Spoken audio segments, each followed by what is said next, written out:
I've always been the one who did everything right. I worked hard, kept my head down, and did what I was supposed to.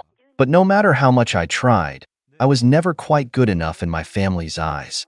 My sister, Lisa, on the other hand, seemed to have everything handed to her. She was always the favorite, the one who could do no wrong. Lisa and I were close growing up, or at least I thought we were.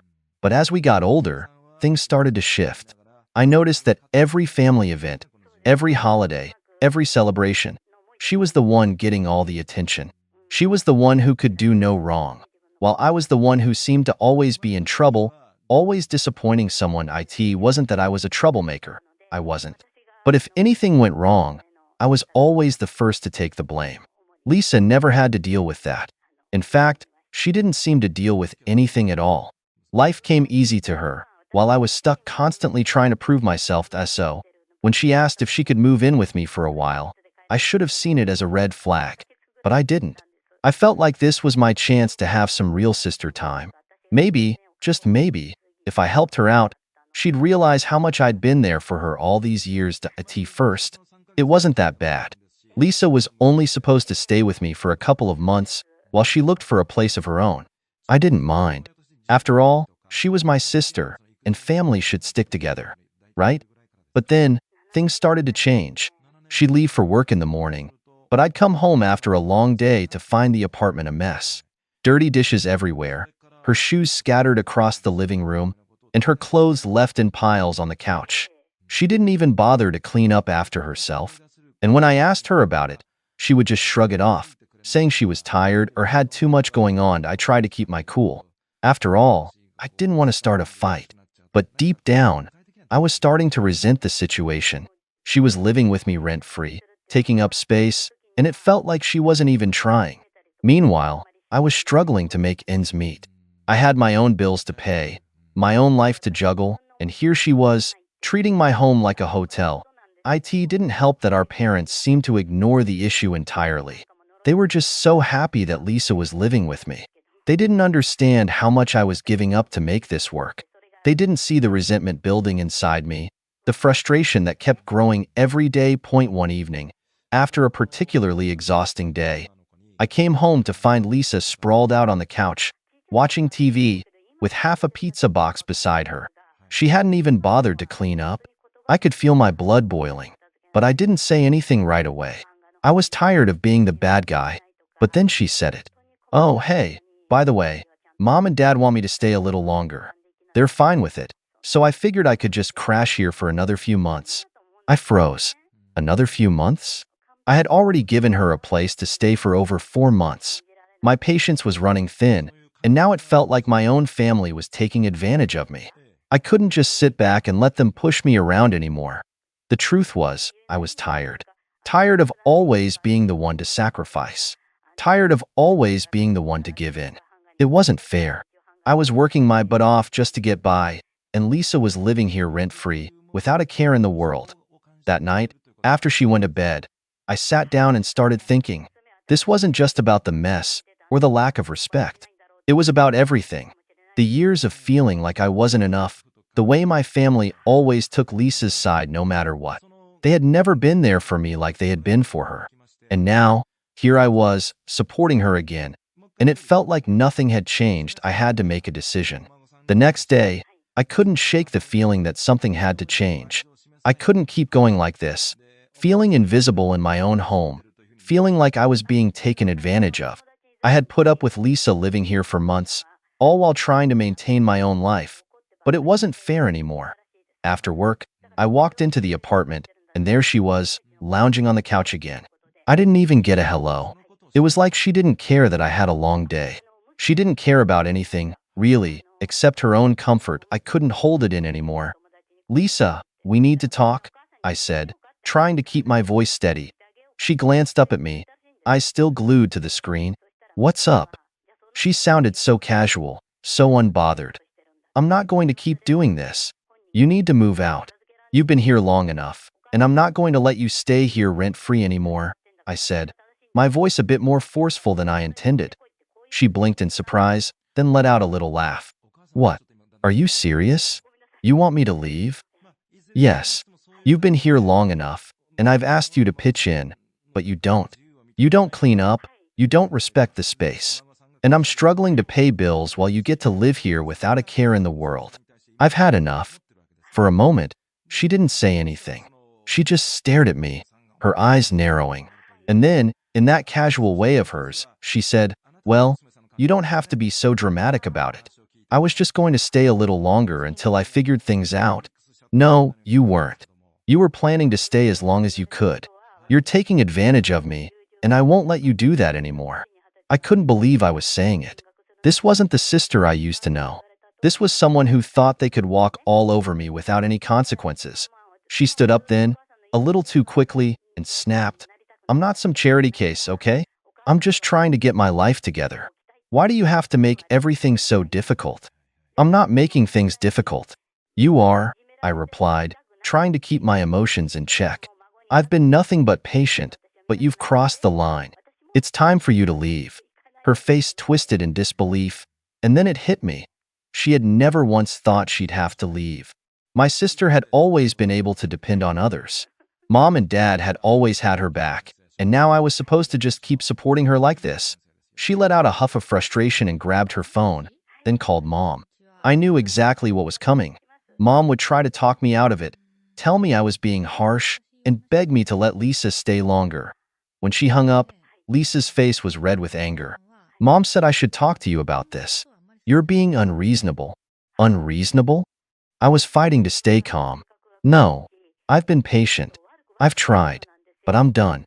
You need to figure it out on your own. You can't keep relying on other people." She stood there for a moment, seething. I saw her calculating her next move, but she didn't say anything. Instead, she stormed off to her room, slamming the door behind her. The next few days were tense. Lisa barely spoke to me, and I could feel the walls closing in. I knew she was hurt, but honestly, I didn't care. The anger I had been bottling up for so long was finally starting to surface. I was tired of being the one who always gave in. And then, it happened. Mom and Dad called. I didn't answer at first. I wasn't in the mood to listen to their guilt trip. But after a few missed calls, I decided to pick up. "Why are you doing this?"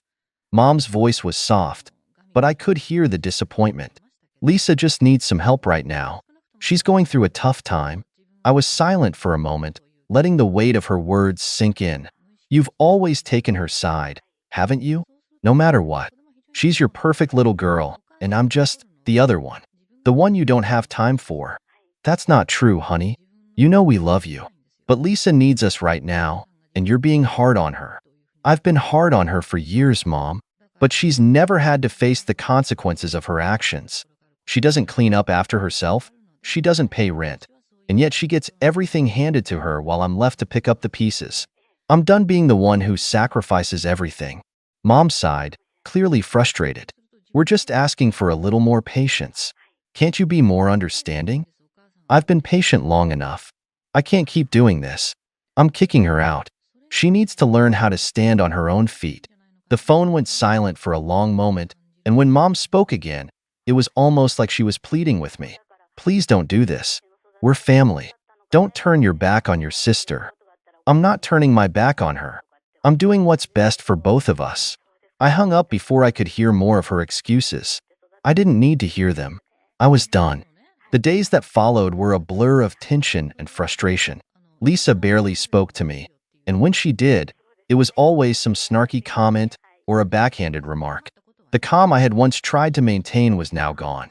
I could feel the strain between us, and honestly, I didn't know how much longer I could take it. Then, one afternoon, she caught me in the kitchen, staring at the pile of bills I was trying to sort through. She stood there for a moment, watching me as I jotted down numbers, balancing accounts, trying to make sense of it all. I was exhausted. I hadn't even realized she was in the room until she finally broke the silence. "You really think it's fair?" Lisa asked, her tone more serious than usual. "You're kicking me out over a few things. You don't understand what I'm going through." I didn't turn to face her. I couldn't. I was too upset, and I needed a moment to collect myself. But her words hit me harder than I expected. Was I being unfair? I took a deep breath before replying. "You have no idea what I've been going through. I work all day, and when I come home, I find this place a mess. I'm struggling, Lisa, and you've had everything handed to you. I'm not going to keep cleaning up your mess while you just sit back and relax." Lisa scoffed, stepping forward. "Oh, so now you're playing the martyr? Like I don't have my own problems? You don't even understand what I'm dealing with. I'm just trying to get back on my feet. You know what? Maybe I don't even need to be here anymore.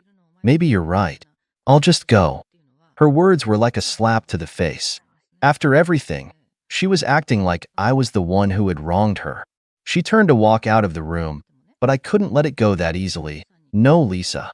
You don't get to walk away from this like it's nothing. You've been living here rent-free, and now you want to act like I'm the bad guy? No, I'm not letting you off the hook this time." She stopped, her back to me. I could see her shoulders tense, her anger simmering just below the surface.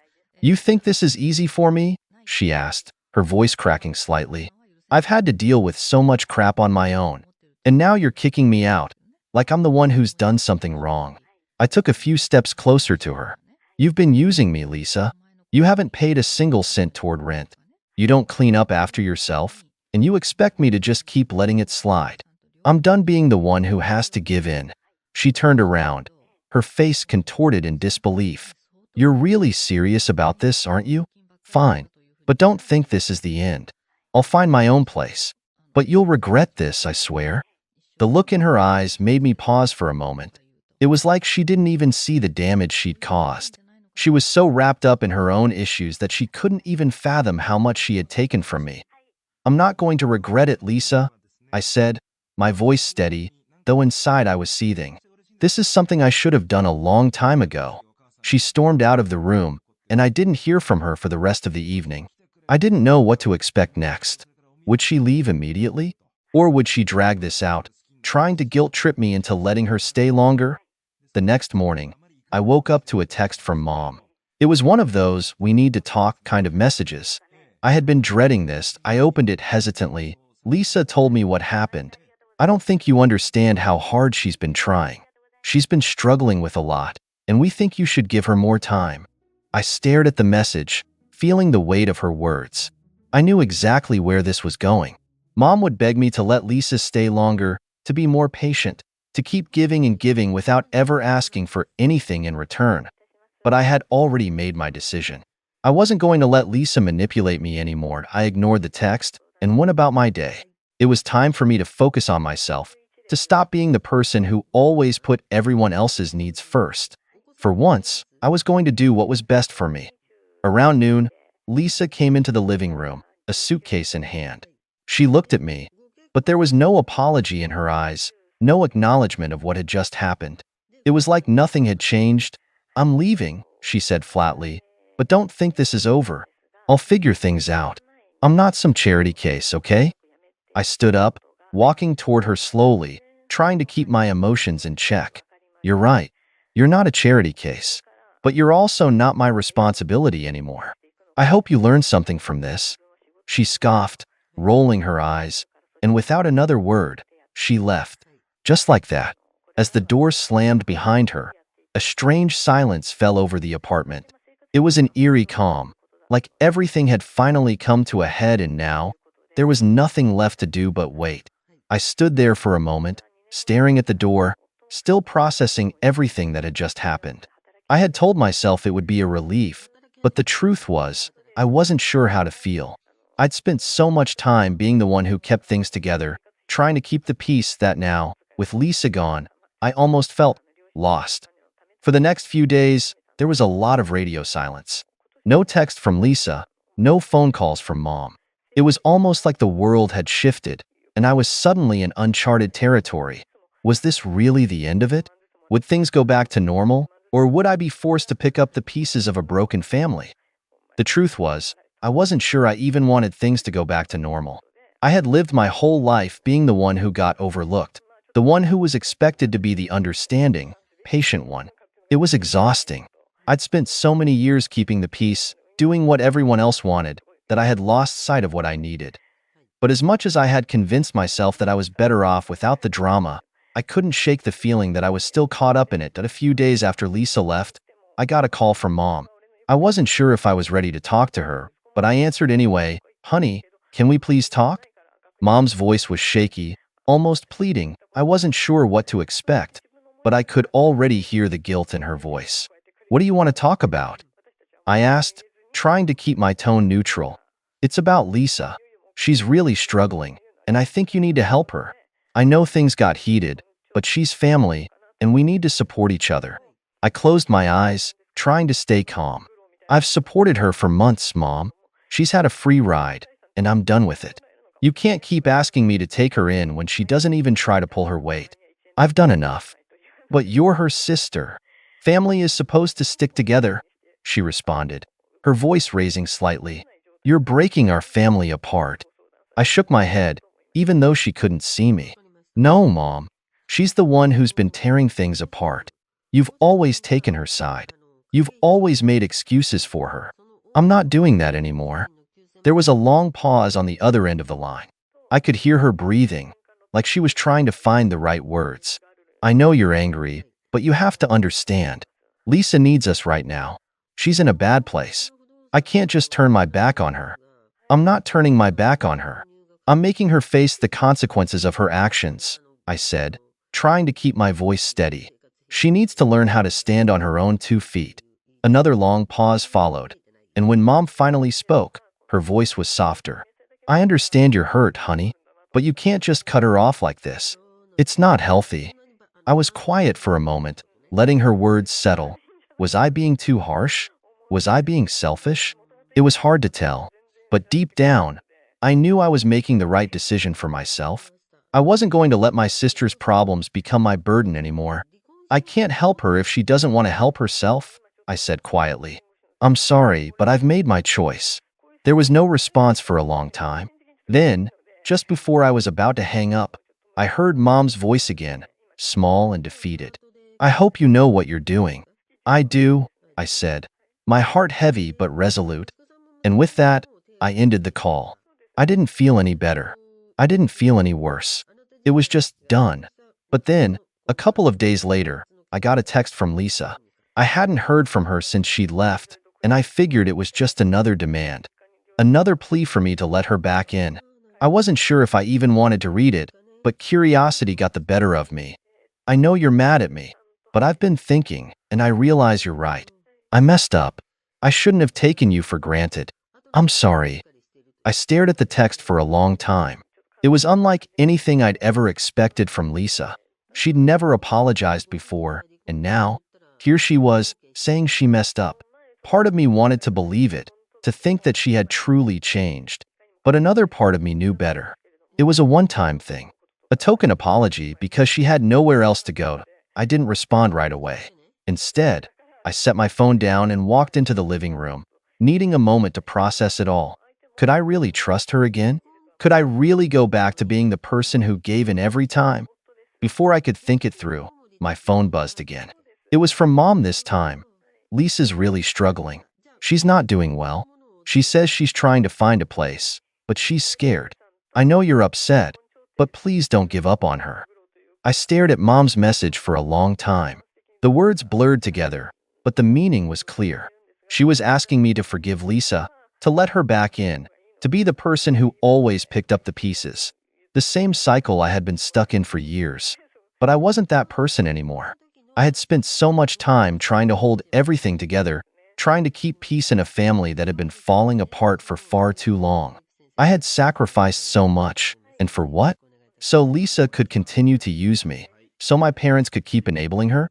I had finally reached the point where I couldn't give anymore. I put my phone down slowly, my heart heavy but resolute. I had made my decision, and nothing was going to change it. Later that evening, I got another text, this time from Lisa again. I hesitated before reading it. She wasn't going to let it go easily. "I don't have anywhere else to go. Please, I'm really struggling. You're my sister. I need you." The words hung in the air, and I felt that familiar tug of guilt. But it wasn't enough to change my mind. Not this time. I typed a response, my fingers moving with a calm certainty. It wasn't a response I wanted to send, but it was the one that needed to be said. "I'm sorry, Lisa, but I'm done. You need to figure this out on your own. I've helped you more than enough, and I can't keep enabling your mistakes." You need to grow up. I hit send before I could second guess myself. The message felt cold, harsh even, but in the pit of my stomach, I knew it was the right thing to do. It was time for Lisa to face reality. It was time for me to stop being the crutch that propped up everyone else. The silence that followed felt different this time. There was no flood of apologies, no guilt trips, just emptiness. And for the first time in years, I felt like I could breathe. My phone buzzed again. And when I looked, it was a message from Mom. "You've really made your decision, haven't you?" "She's family."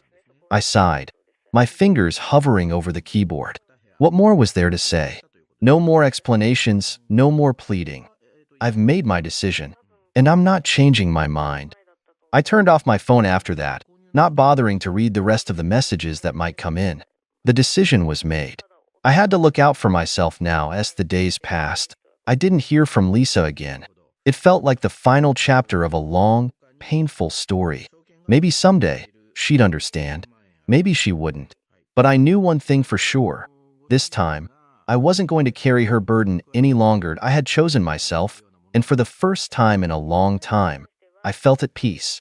No more guilt, no more drama, just me moving forward. And that was enough. Hey Reddit, my name's Jake. I'm 32, financially stable, and, up until recently, living a pretty peaceful life. That was before my parents decided I was their personal retirement plan. Let me paint a picture of my family. My mom is the queen of entitlement. She truly believes that giving birth to me was the greatest investment of her life, and that one day, I'd be cashing out in her favor. My dad? He's just along for the ride. If my mom says something, he nods and agrees. His decision-making process consists of 3 steps. Ask my mom, do what she says, then pretend it was his idea. And then there's Emily, my older sister, the golden child. If favoritism had a face, it would be hers, probably on a gold-framed portrait above my parents' fireplace. She never had to work for anything. If she wanted something, it magically appeared. Meanwhile, I was out here earning my own money at 16 while my parents made excuses about why they couldn't help me with anything. So a few months ago, I get a call from my mom. That alone was suspicious because she never calls unless she wants something. I pick up, and the first thing she says is, "How's my favorite son?" Right away, I know something's up. I say, "I'm your only son." She laughs like I just said the funniest thing in the world and goes, "That's why we need to have a little talk. Your father and I are getting older, and we're thinking it's time to retire. You know, settle down, enjoy life a little." I tell her that's great. Good for them. Then she drops the bomb. She says, "We were thinking you could help us out financially." At first, I think I misheard her. I ask her to repeat it, and she says it again, this time with a tone like it's the most natural thing in the world. I tell her, "You're both 55. My dad jumps in and says they've worked hard their whole lives, and now it's my turn to take care of them. He says, family takes care of each other." That line, that magic phrase. The same family that forgot my birthday 3 years in a row. I ask if they've talked to Emily about this. The second I mention her name, my mom gets defensive.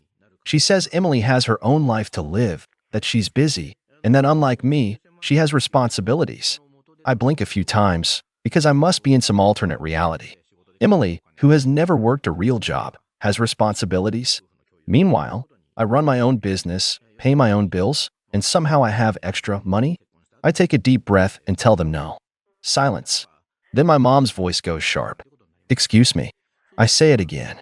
"No, I'm not paying for their retirement. They had decades to save money, but instead, they spent it all on Emily, covering for her bad decisions. That's not my problem." And that's when my mom loses it.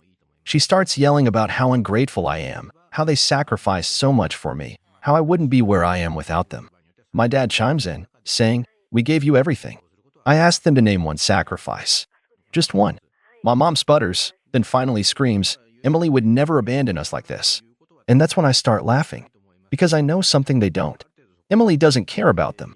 She won't help them. She never has, and she never will. I hang up. A few months pass. Life is good. I think the situation is over. Then one night, there's a knock at my door. I open it, and there they are. My parents. Suitcases in hand. Their entitled smiles fade when they see my face. My mom clears her throat. "We need to talk." I cross my arms. "No, we really don't."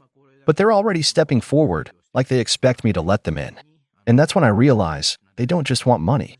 They want to move in. I don't step aside. I don't invite them in. Instead, I stand there, arms crossed, staring at the two people who used to be my parents before they decided I was their personal ATM. My mom is the first to break the awkward silence. She puts on that fake sweet voice she always uses when she wants something. "We were in the neighborhood," she says, as if she just happened to be dragging two giant suitcases down my street. My dad nods along, clearly going with the script they prepared in the car. And, well, we figured we'd stop by for a little visit. I glance at the suitcases again. "You usually bring a full wardrobe for your little visits?" My mom's smile twitches. "That's actually what we need to talk about." I already know where this is going, but I let her continue. She sighs dramatically, like she's carrying the weight of the world on her shoulders. "Your father and we've hit some financial difficulties. We had some unexpected expenses, and I cut her off. Emily needed money again, didn't she?" Their silence is all the answer I need. I laugh, shaking my head. It's honestly incredible. They spent their whole lives bending over backwards for my sister, covering her messes, paying her bills, making excuse after excuse for her. And now, after all that, here they are. Broke. Homeless. Standing on my doorstep, expecting me to clean up their mess. My dad clears his throat, trying to regain control of the conversation. "Look, son, let's not make this about Emily. This is about family. We need a place to stay for a little while. Just until we get back on our feet." I raise an eyebrow. Define a little while. My mom waves a hand.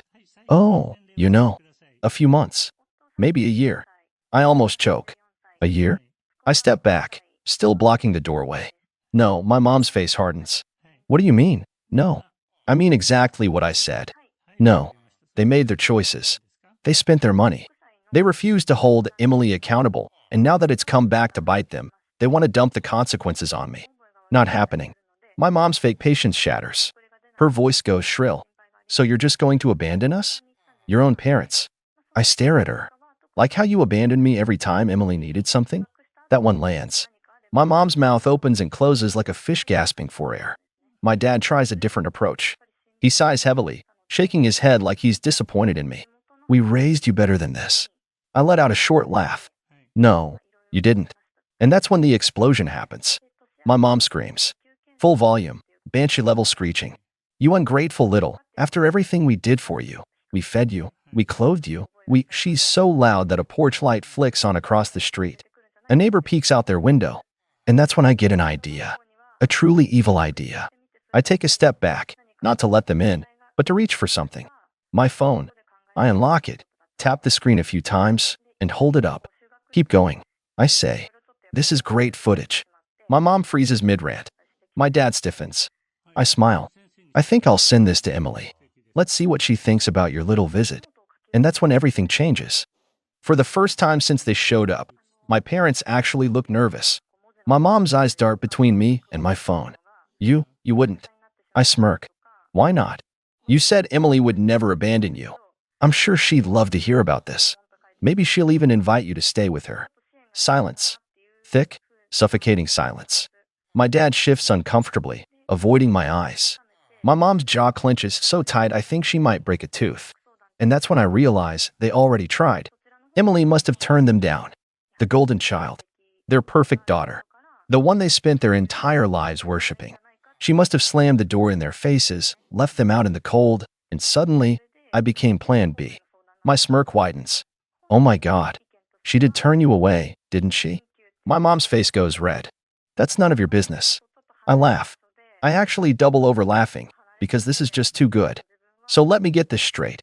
You spent decades bending over backwards for Emily, treating her like a queen, cleaning up every single mess she made. You ignored me, made it clear I was the afterthought. And now, the second you need actual help, she doesn't even pick up the phone." My mom glares at me, nostrils flaring. "You don't understand." I wipe a fake tear from my eye. "No, I understand perfectly. You bet everything on the wrong horse. And now you want me to fix it." I gesture to the sidewalk. "Get off my porch." My dad finally speaks up, his voice desperate. "We have nowhere else to go." I shrug. "Not my problem." My mom lets out a shaky breath, like she's trying to hold back another outburst. Then she tries one last card. The guilt trip. Her voice softens. "Honey, we're your parents. We're family. I tilt my head. Funny how you only remember that when you need something. Her expression twists into something ugly. You'll regret this. One day, you'll be old too, and no one will take care of you. I smile. I'm planning ahead. Unlike you. My mom looks like she's about to throw another fit, but my dad puts a hand on her arm. He's given up. He knows there's no winning this. They turn, dragging their suitcases behind them. And as they disappear into the night, I can't help but wonder, where will they go now? Because Emily sure as hell won't open her door for them. But me? I'm going to sleep like a baby. I watch them stumble off my porch, dragging their heavy suitcases behind them like the weight of every bad decision they've ever made. The streetlight casts long shadows as they shuffle toward the sidewalk, my mom muttering angrily under her breath while my dad trudges silently beside her. I should go inside. I should close the door and be done with it. But I don't. I stand there, arms crossed, watching them struggle because, for the first time in my life, they are the ones who have to deal with the consequences of their own actions. And damn, it feels good. My mom suddenly stops in her tracks. She whirls around, face twisted in rage. You owe us. We gave you everything. I lean against the doorframe, unfazed. Everything? You gave everything to Emily. I just got whatever crumbs were left over. She scoffs. That's not true. I laugh. A bitter, humorless laugh. Oh, really? Let's do a little math, shall we? I hold up a finger. How much did you pay for Emily's college? Silence. I hold up a second finger. How much did you give Emily when she couldn't afford rent because she blew all her money on some business venture that flopped in 2 months? Still nothing. I hold up a third. How many times did you bail her out when she maxed out her credit cards? When she crashed her car? When she called you crying because she didn't know where all her money went? My mom's face is getting redder and redder. I hold up a fourth finger. And now tell me, exactly how much did you give me when I asked for help with my own college tuition? Oh wait, I remember. You told me to figure it out myself because Emily needed it more. My mom glares at me, seething, but she doesn't deny it. She can't deny it. Because it's the truth. My dad shifts uncomfortably, probably wishing he could melt into the pavement. I shake my head, disgusted. You chose her. Every time. And now she doesn't even pick up the damn phone when you need help? That's not my fault. That's yours. My mom is shaking with fury. We did what was best for our family.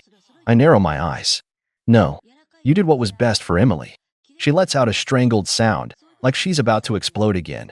But my dad suddenly grabs her arm and mutters something too low for me to hear. He's done. He just wants to leave.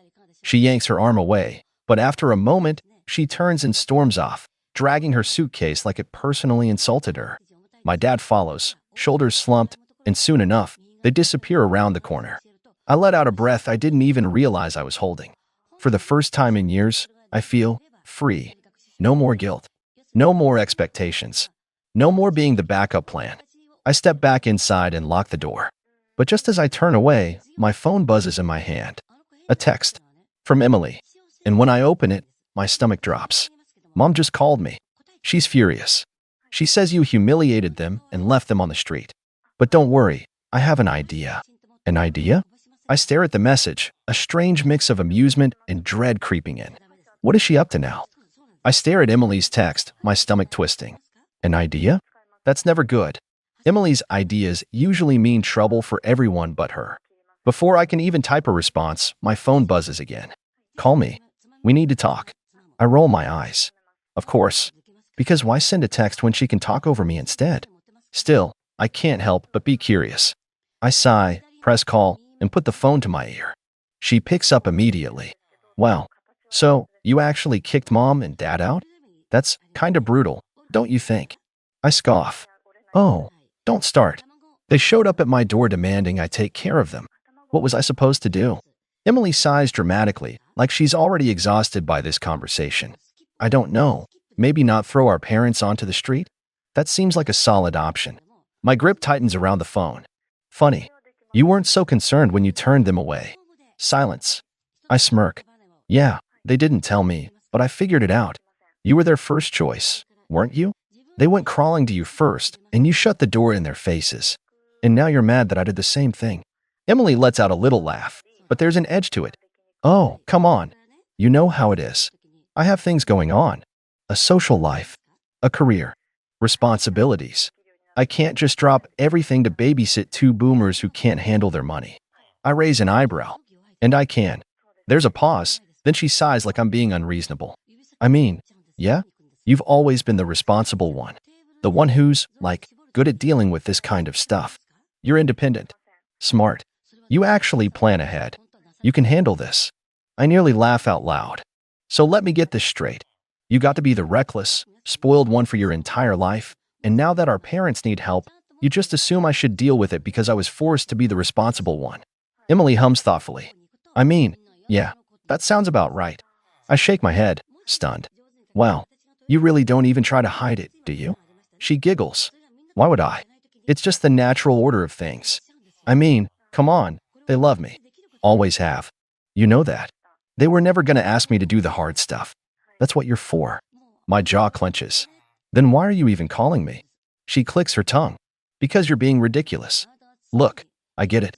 You're mad. You want to make a point. But be honest, don't you feel even a little bad? Leaving them out there like that? They're old. They're stressed. They're family. And let's be real, you can totally afford to let them stay for a while. Your place is way bigger than mine. You have the space. I let out a slow breath. You know what's funny?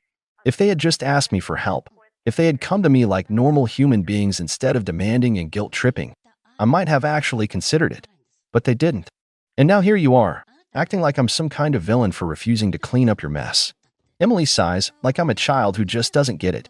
Look, I know they can be a bit much, but they are our parents. And one day, you're going to regret treating them like this. I shake my head. No, they're going to regret treating me like this. Emily is quiet for a moment. Then she lets out a soft, amused chuckle. You're really not going to budge on this, huh? I said, not even a little.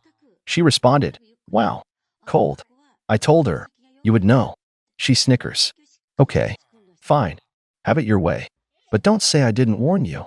Warn me. I frown. Warn me about what? But she's already hung up. I stare at my phone, a strange sense of unease creeping in.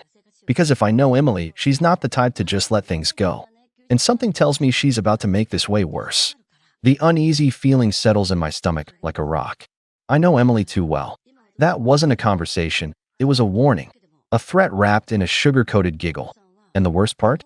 I don't even have to wait long to find out what she meant. 2 days later, my doorbell rings. I sigh, already exhausted before I even get up from the couch. I don't have to look. I know who it is. I pull open the door, and there they are. My parents. Again. But this time, they're not just standing there like lost, confused victims. No. This time, they look confident. Smug, even. Like they know something I don't. I cross my arms. No. Whatever you're about to say, the answer is no. My mom lets out a dramatic sigh, clutching her chest like I've just shot her. Do you hear how you speak to us? To your own parents? After everything we've done for you. I don't take the bait. Cut to the chase. Why are you here? My dad steps forward, arms crossed. We talked to Emily. Of course they did. And I deadpan. And she told us everything. My mom says, shaking her head in disappointment. How you've been selfish. How you've always resented us. How you turned your back on family just because you finally got a little money in your pocket. I snort. Selfish? That's rich, coming from the two people who demanded I fund their retirement while treating me like a second-class citizen compared to Emily. My dad's jaw tightens. This isn't about Emily, isn't it? I cut him off. Because you didn't demand she take care of you. You didn't scream at her about family obligations. She told you no, and you just accepted it. But when I say no, suddenly, I'm the worst child in the world. My mother shakes her head. She has a different life, sweetie. You know that. She's not as stable as you. I laugh, actually laugh. Oh, you mean because I'm responsible? Because I didn't party away my 20s or hop from job to job with no plan. That's my reward? Getting saddled with your problems while she gets to live stress-free. My dad huffs. You're being dramatic. Oh, I'm being dramatic? I shake my head, fighting back the urge to slam the door in their faces. Let me guess. Emily told you that I owe you. That I'm cruel. That I'm ruining our family, right? My mom nods furiously, like I've just proven her point. Yes, exactly. She said she was horrified at how you treated us. She said you're turning into a bitter, greedy person, and you don't even see it. I smile, slow and cold. Right? And let me guess. She also couldn't take you in herself. because she's just not in the right place right now, but she really wishes she could help. My parents glance at each other, clearly not expecting me to nail it so perfectly. I let out a sharp laugh. Wow, she really played you like a damn fiddle, huh? My dad frowns. What are you talking about? I'm talking about the fact that Emily manipulated you exactly the way she always does. She threw just enough fake sympathy your way to make you think she cares, all while making sure the responsibility still falls entirely on me. My mother crosses her arms, but I see the hesitation in her eyes. That's not true. Oh, really? So tell me, after she told you how awful I was, what exactly did she offer to do for you? Silence. I nod. Yeah, that's what I thought. My dad clears his throat, trying to regain control. That doesn't change the fact that you owe us. We raised you, fed you, put a roof over your head, and now that we need your help, you want to abandon us. I exhale slowly, clenching my fists. Okay, let's go down that road. Yes, you raised me. You did the bare minimum a parent should do. But you also made it very clear my entire life that Emily was your priority. You gave her the best of everything while I got the scraps. You excused everything she did, no matter how selfish or irresponsible. And now you're shocked that I don't feel the same loyalty to you that she pretends to. My mother scoffs. That's not fair. It's completely fair. I snap. You taught me, my entire life, that I wasn't your favorite, that my needs came second, that I was less important than Emily. And now you're demanding I take responsibility for you, while she gets to live guilt-free. Absolutely not. You made your bed. Now lie in it. Their faces darken. I've hit a nerve. My dad clenches his jaw. You'll regret this. I smile, sharp and cold. No, you will. I slam the door in their faces. They pound on it, screaming at me, but I don't care. I walk away, heart pounding, adrenaline surging. But then, the pounding stops. Silence. For a split second, I think they've finally given up. That maybe, just maybe, they've realized I'm serious. But then bang. I whirl around just in time to see the door shutter in its frame. They're trying to force their way in. Rage boils up inside me. I march back to the door, rip it open, and stare them down. Are you insane? I snap. You're really about to break my door because I won't let you mooch off me? My mother's eyes are wild, desperate. We have nowhere else to go. What kind of child abandons their parents like this? I hold up my phone. The kind who will call the cops if you don't leave in the next 5 seconds. My father sneers. You wouldn't dare. Try me. I press the emergency dial. Say one more word, and we'll find out. The color drains from their faces. For all their entitlement, they know I'm not bluffing. My mom glares at me, tears pooling in her eyes. You're a monster. I shrug. And you're trespassing. Get lost. They stand there, fuming, but after a few tense seconds, they finally turn and stomp off. My mother sobs dramatically, my father mutters under his breath, and I don't even care anymore. I slam the door shut. This time for good. And just like that, it's over. No more guilt. No more manipulation. No more being treated like a backup plan while Emily skates by, free and clear. They made their choice years ago. And now, I've made mine. After that day, I stopped answering their calls. No texts, no voicemails. Just silence. Weeks passed, and I heard nothing from them. I'd like to say it was a relief, but part of me still felt that familiar pang of guilt, even though I knew deep down I'd made the right choice. Eventually, Emily tried to call me, but I didn't pick up. The same old manipulative spiel, you're breaking mom and dad's hearts, but I wasn't buying it anymore. I didn't want to keep playing this game. I never heard from my parents again. And you know what? I'm okay with that.